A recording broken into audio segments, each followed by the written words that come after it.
Hello and welcome to another Demon 212 PSN review. Today I'm going to be taking a look at Digger HD, which if you've never played it before, it's basically kind of like a Dig Dug style game. It's a remake of an 80s game for the PC. I'm going to start off by showing basically the first level of the thing, because I don't want to show off too much. However, I will show off the other zones, like the other world type things.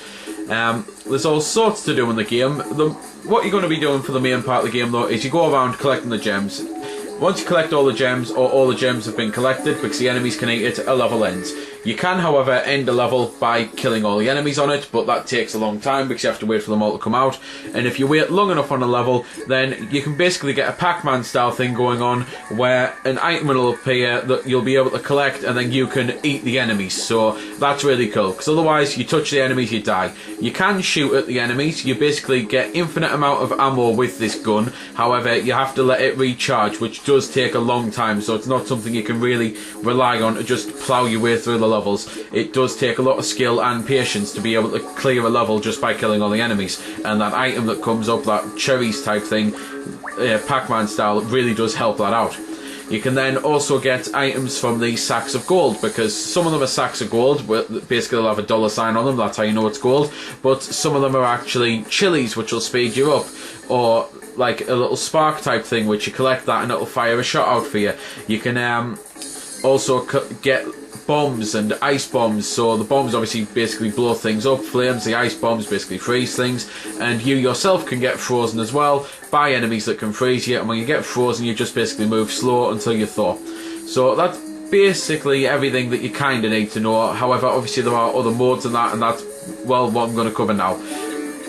So I've went back to the menu so I can show off the other modes, because there's vintage mode, which is just basically you play the game with old school graphics and that. It's really cool. It's something that I'm glad that they've added in. It's kind of like fan service. There's co-op arcade, there's survival mode, there's co-op survival, and that's basically it. Survival and co-op survival are a little bit different, because it's the type of thing on co-op survival you'd expect if one of you dies, then that's it, it's game over. But I'm just sacrificing myself there, and it's not. It's only when the other person dies that then it is actually game over, because that's survival mode. You get one life each, so obviously on your own it's going to be much harder because it's only one life. So at least on co-op mode or something, it's a case of one of you who might be really good and he could clear almost all the stage, while the other one just keeps the enemies off your back, and if he dies then so what, it still means you've got someone there to finish the level. Whereas obviously on your own, you die, that's it, done for.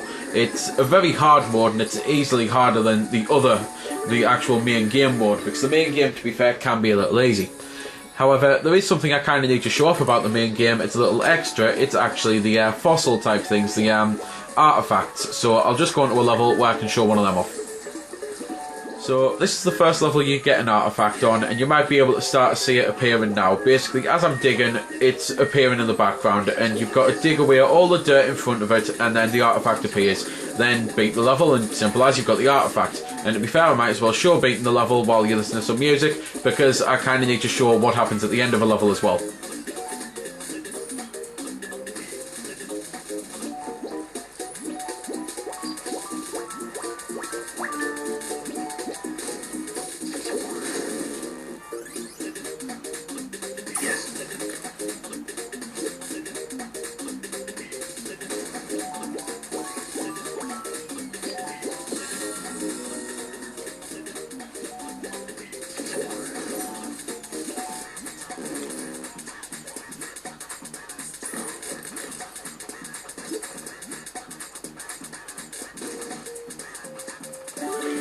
So there we go, that's getting the artifact and that, and I know that was only a little bit of music. I'll finish the review with some more music so you can actually hear it. But when you beat a level, it comes up what your stats and all that sort of things, like your best level score and stuff, and how many gems you collected.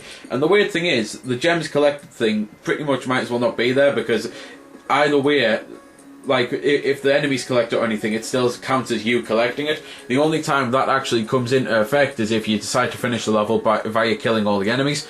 So it's one of those that I don't even see why it's there, why the enemy one there's either, because quite frankly, as long as you finish the level, it doesn't really matter. I suppose it's only there for people who really care about stats. Anyway, as you might notice, beating that level, I'm onto the next section of level type things I wanted to show off, the ice level. There's also Egypt, so I'll show some of that off. And that's basically it though. That's pretty much everything there is to say about the game.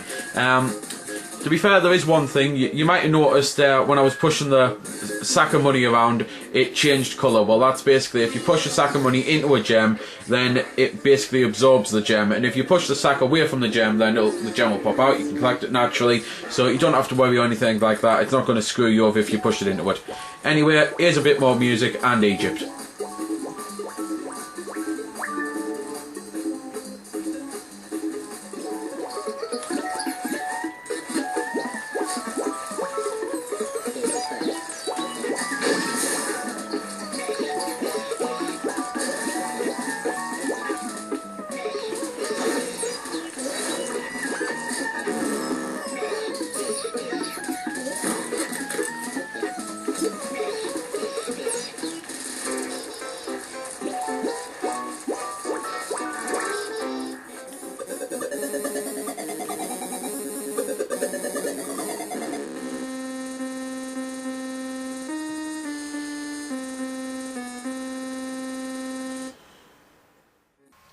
So there we go then, that's been the review.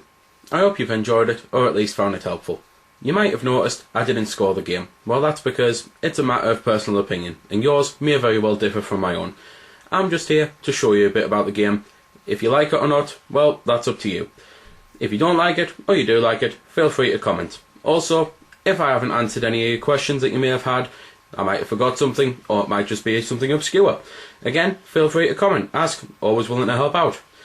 Otherwise, if you don't like commenting on YouTube, head over to www.vc-forums.com, where you can chat with me and a bunch of other lads who love the VC, the WiiWare, and hell, even a lot of other systems. We cater to pretty much everything. You can just go there, have a chat about a game, ask about some games, etc. So until next time, this has been Demon212, signing off.